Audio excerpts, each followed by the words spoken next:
Inatasan ni PNP Chief General Romel Marbil ang mga pulis na paitingin pa ang pagpapatrolya laban sa mga armadong grupo ngayong papalapit na ang Hatol ng Bayan 2025. Si Ryan Lesigue sa report. Ipinag-utos na ni PNP Chief Police General Romel Francisco Marbil sa mga pulis ang pagbabantay sa galaw ng mga armadong grupo.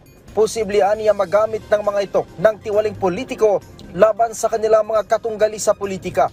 Habang papalapit daw ang halalan, posible ang mga iringan at mainit na mga debate at pagtatalo ng mga magkakalaban, kaya dapat din itong bantayan ng mga pulis sa ground. Dahil dito, ipinag-utos na rin ni Marbil ang pagdaragdag ng police visibility, paglalagay ng mga checkpoints at pinalakas na intelligence monitoring sa iba't ibang lugar. Patuloy po yung pagsasagawa po ng ating mga strategic checkpoints po, particularly dun sa mga areas na may mga previously ay may na-monitor po tayo ng mga intense political rivalries, kasi this would somehow dissuade kung sino man po ang magbabalak na magkakaroon ng maguluhan dun sa mga areas po na.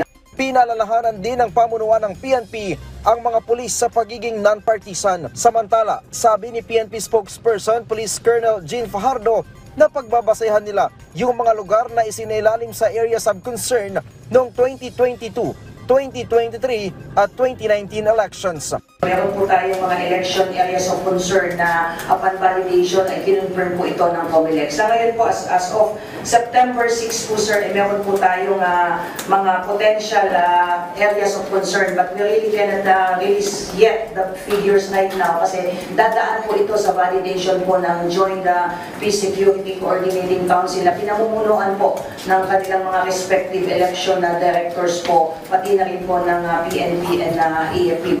Hinikayat ng pambansang pulisya ang publiko na maging maingat at maging mapagmatsyag at agad i-report sa pulisya ang kahinahinalang kilos at tao sa kanilang lugar.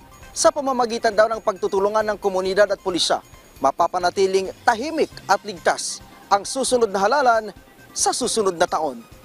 Mula dito sa Campo Crame, Ryan Lesigue para sa Pambansang TV sa Bagong Pilipinas.